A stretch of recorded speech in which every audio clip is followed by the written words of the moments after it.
సంపూర్ణ కార్తీక మహాపురాణం 6వ రోజు పారాయణం ఏకాదశాధ్యాయం. వశిష్ఠ మహర్షి జనకునితో ఇలా అన్నాడు: ఓ మహారాజా, కార్తీక మాసములో శ్రీహరిని ఎవరైతే అవిసె పువ్వులతో పూజిస్తారో వాళ్లకి చాంద్రాయన ఫలము కలుగుతుంది. గరికతోనూ కుశలతోనూ పూజించేవాళ్లు పాప విముక్తులై వైకుంఠమును పొందుతారు. చిత్రవర్ణ వస్త్రాన్ని శ్రీహరికి సమర్పించిన వాళ్ళు మోక్షమును పొందుతారు. కార్తీక స్నానాచరణము చేసి విష్ణు సన్నిధిని దీపమాలికను ఉంచేవాళ్లు, వైకుంఠ పురాణ పాఠకులు, శ్రోతలు కూడా విగత పాపులై పరమపదాన్ని చేరుతారు. ఇందుకు ఉదాహరణగా సర్వ పాపాలను సమయింపచేసేది ఆయుర ఆరోగ్యదాయిని అయిన ఒక కథను చెబుతాను విను. కళింగ దేశీయుడైన మంధరుడనే ఒక బ్రాహ్మణుడు స్నాన సంధ్యావందనాలన్నింటినీ విసర్జించి పరులకు కూలిపని చేస్తూ ఉండేవాడు. అతనికి పతివ్రత, సర్వసాముద్రికాది శుభలక్షణ సంపన్న సద్గుణ సముచ్చయము చేత సుశీల అని పిలవబడే భార్య ఉండేది.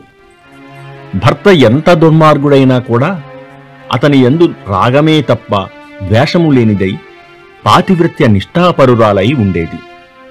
కొన్నాళ్ల తర్వాత కూలితో జీవించడం కష్టమని భావించిన మంధరుడు వనగతుడై ఖడ్గపాణి అయి దారులు కాసి బాటసారులను కొట్టి వారి నుండి ధనమును అపహరిస్తూ కాలం గడపసాగాడు. ఆ దొంగ సొత్తును ఇరుగు పొరుగు దేశాలకు తీసుకునిపోయి అమ్మి ఆ సొమ్ముతో కుటుంబ పోషణ చేసేవాడు. ఒకసారి దొంగతనానికై దారి కాసి ఉన్న మంధరుడు బాటసారి అయిన ఒకానొక బ్రాహ్మణుని పట్టుకొని అక్కడ మర్రి చెట్టుకు కట్టివేసి ఆ బాపని ద్రవ్యాన్నంతనూ అపహరించేశాడు. ఇంతలో అటుగా వచ్చిన పరమక్రూరుడైన ఒక కిరాతకుడు దోచుకొనిన మంధరుడిని, దోచుకోబడి బంధితుడై ఉన్న బ్రాహ్మణుని ఇద్దరినీ కూడా చంపివేసి ఆ ద్రవ్యాన్ని తాను హరించుకుపోబోయాడు. కాని అదే సమయానికి అక్కడ కిరాతక, మంధర బ్రాహ్మణుల నుండి వచ్చే నరవాసనను పసిగట్టిన పులి అతనిపై తిరగబడింది. ఆ జగడంలో పులి, కిరాతకుడు కూడా ఏకకాలంలో మరణించారు. ఆ విధంగా మరణించిన విప్ర, మంధర, వ్యాఘ్ర, కిరాతకుల జీవులు నలుగురూ యమలోకమునకు చేరి కాలసూత్రమనే నరకాన్ని పొందారు. యమకింకరులు ఆ నలుగురిని పురుగులు, అమేధ్యముతో నిండి ఉన్న తప్త రక్తకూపంలో పడవేశారు. ఇక ఈ భూలోకములో భర్త మరణవార్త తెలియని మంధరుని భార్య అయిన సుశీల మాత్రము నిత్యం భర్తృధ్యానాన్నే చేస్తూ ధర్మవర్తనతో, హరిభక్తితో, సజ్జన సాంగత్యముతో జీవించసాగింది. ఒకనాడు నిరంతర హరినామ సంకీర్తనా తత్పరుడు, సర్వులయందును భగవంతుని దర్శించువాడు, నిత్యానంద నత్తనుడు అయిన ఒకానొక యతీశ్వరుడు ఈ సుశీల ఇంటికి వచ్చాడు. ఆమె శ్రద్ధాభక్తులతో అతనికి భిక్షవేసి, అయ్యా, నా భర్త కార్యార్థి అయి వెళ్ళి ఉన్నాడు, ఇంటలేడు. నేను ఏకాకినై ఆయన ధ్యానములోనే కాలము గడుపుతున్నాను అని విన్నవించుకుంది. అందుకా యతి, అమ్మాయి, ఆవేదన పడకు, ఇది కార్తీకా పూర్ణిమా మహాపర్వదినం. ఈ రోజు సాయంకాలము మీ ఇంట పురాణ పఠనాశ్రవణాదులు ఏర్పాటు చెయ్యి. అందుకుగాను ఒక దీపము చాలా అవసరం. దీపానికి తగినంత నూనె నా దగ్గర ఉంది. నీవు ఒత్తిని, ప్రమిదను సమర్పించినట్లయితే దీపమును వెలిగించవచ్చును అని సలహా ఇచ్చాడు. ఆ యతిశ్రేష్ఠుని మాటలను అంగీకరించి సుశీల తక్షణమే గోమయముతో ఇల్లంతా చక్కగా అలికి పంచరంగుల ముగ్గును పెట్టినది. ప్రత్తిని పరిశుభ్రపరిచి 2 వత్తులను చేసి యతీశ్వరుని వద్ద నూనెతో వాటిని వెలిగించి శ్రీహరికి సమర్పించినది. యతి ఆ దీప సహితముగా విష్ణువును పూజించి మనశ్శుద్ధి కోసం పురాణ పఠనమును ఆరంభించాడు. సుశీల పరిసరాల ఇండ్లకు వెళ్లి వారందరినీ పురాణ శ్రవణానికి ఆహ్వానించింది. అందరి నడుమ తాను కూడా ఏకాగ్రచిత్తయ్యై ఆ పురాణాన్ని వింది. అనంతరము ఆమెకు శుభాశిస్సులు అందించి యతీశ్వరుడు వెళ్ళిపోయాడు. నిరంతర హరిసేవనము వలన క్రమక్రమముగా ఆమె జ్ఞాని అయి తదుపరిని కాలధర్మమును చెందినది. తక్షణమే శంఖ చక్రాంకితులు చతుర్బాహువులు, నందనవన సుందర మందరాది సుమాలతోనూ రత్నమౌక్తిక ప్రబలాదులతోనూ నిర్మించిన మాలికాంబరభరణాలంకృతమై ఉన్న దివ్య విమానాన్ని తెచ్చి సుశీలను అధిరోహింపజేసి వైకుంఠమునకు తీసుకుపోసాగారు. అందులో వెళుతున్న సుశీల మార్గమధ్యములోని నరకములో మరి 3 జీవులతో కలిసి బాధలు పడుతూ ఉన్న తన భర్తను గుర్తించి విమానాన్ని ఆపించి తత్కారణమేమిటో తెలపవలసిందిగా విష్ణుపారిషుధులను కోరింది. అందుకు వారు, అమ్మా, మీ భర్త అయిన ఆ మంధరుడు విప్రకుల సంజాతుడైనప్పటికీ కూడా వేదాచారాలను విస్మరించి కూలి అయి మరికొన్నాళ్లు దొంగయ్యి దుర్మార్గ ప్రవర్తన వలన ఇలా నరకాన్ని అనుభవిస్తున్నాడు. అతనితో బాటే ఉన్న మరొక బ్రాహ్మణుడు మిత్రద్రోహి.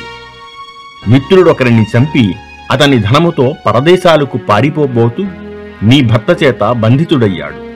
అతగాడి పాపాలకు గాను అతడు నరకము పొందాడు. 3వ వాడు కిరాతకుడు. బంధితుడైన ఆ బ్రాహ్మణుని నీ భర్తను కూడా చంపివేసిన పాపానికి గాను ఇతడు నరకమునకు చేరవలసి వచ్చినది. ఇక 4వ జీవి ఒక పులి.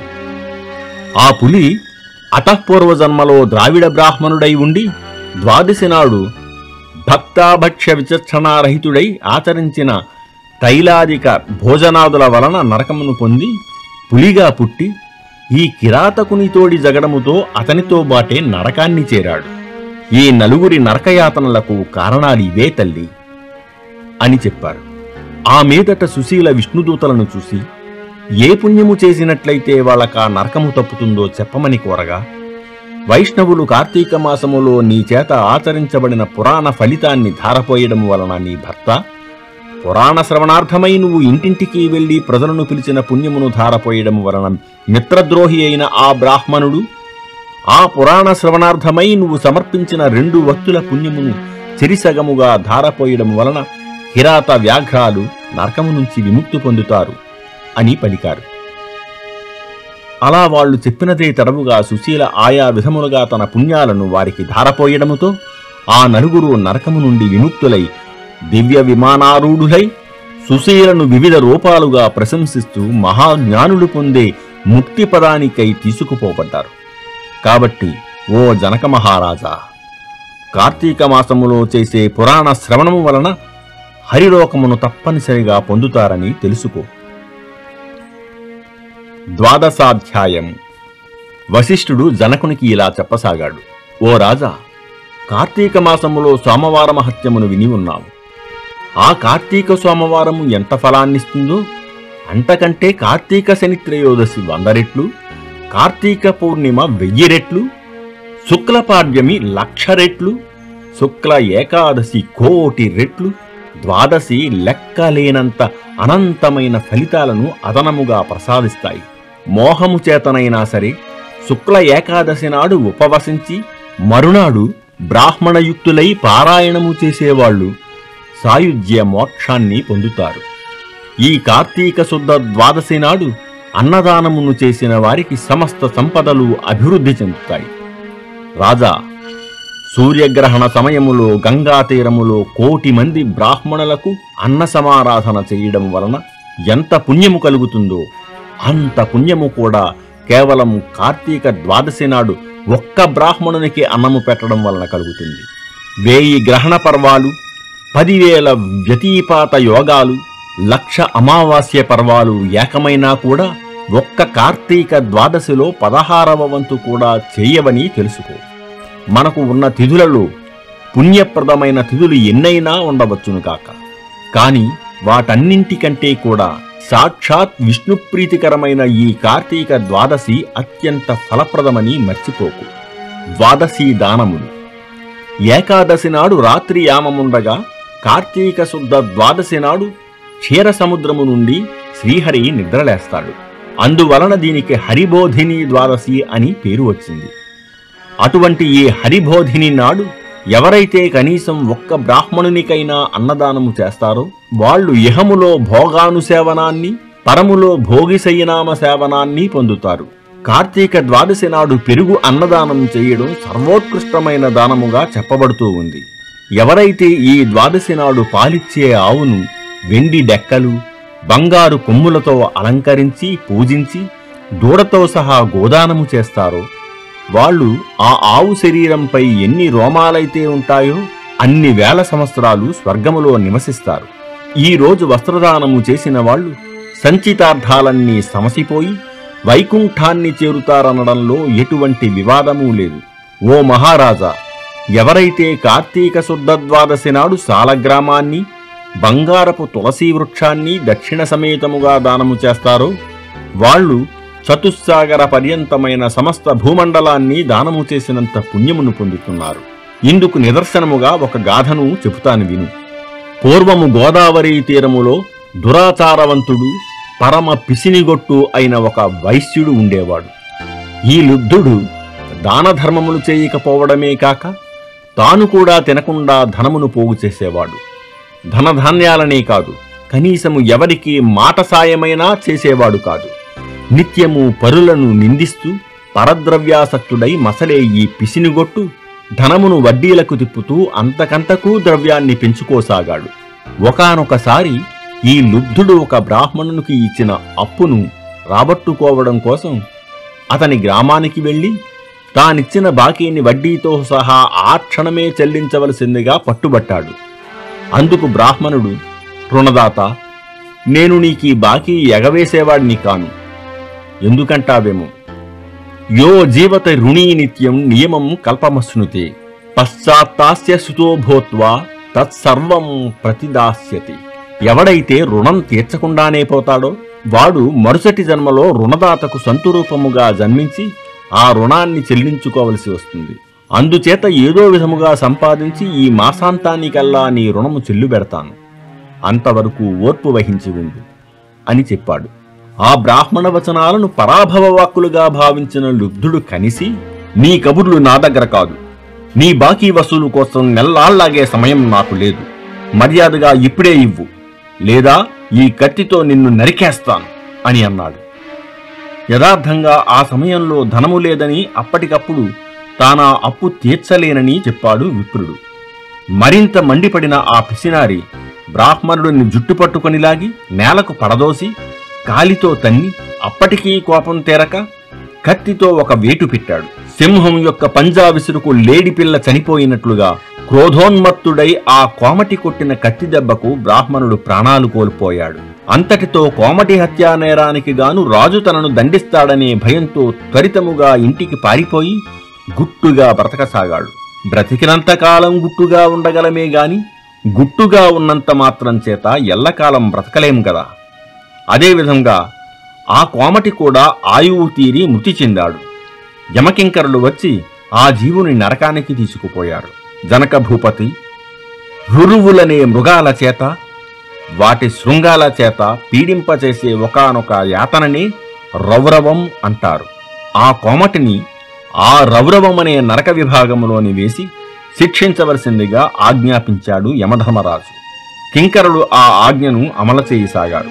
ఇక ఈ భూలోకములో లుబ్ధవైశ్యుని కుమారుడైన ధర్మవీరుడనేవాడు మహాదాత, పరోపకారి అయి పిత్రార్జితమైన అగణిత ధనరాశులతో ప్రజాశ్రేయస్సుకై చెరువులు నూతులు త్రవ్వించి, తోటలు వేయించి, వంతెనలు కట్టించి, పేదలకు వివాహోపనయనాలు చేయిస్తూ యజ్ఞయాగాది క్రతువులను క్షుత్పీడితులకు తరతమ భేదరహితముగా అన్నదానములను చేస్తూ ధర్మాత్ముడుగా పేరు పొందాడు.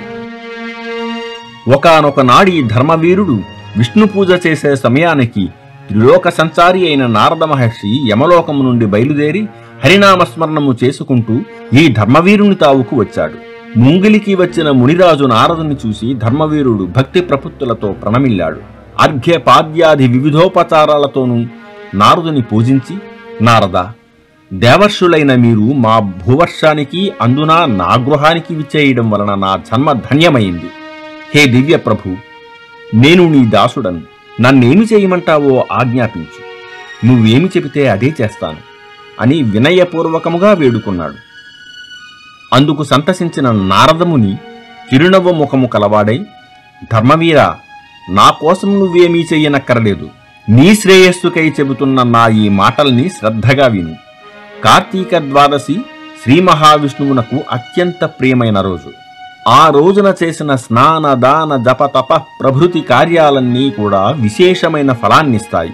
ధర్మవీర, సూర్యుడు తులారాశిలో ఉండగా కార్తీక ద్వాదశి ప్రాతస్నాతులై సాలగ్రామదానమును చేసేవారు దరిద్రులు గాని, ధనికులు గాని, యతులు గాని, వానప్రస్థులు గాని, బ్రాహ్మణులు గాని, క్షత్రియులు గాని, వైష్ణవులు గాని, శూద్రులు, స్త్రీలే గాని వాళ్ళెవరైనా సరే జన్మ జన్మాంతర కృత పాపాలను దహింపజేసుకున్న వాళ్లే అవుతారు. మరో ముఖ్య విషయము చెబుతాను విను. నీ తండ్రి మరణించి యమలోకములో పడరాని పాట్లు పడుతున్నాడు.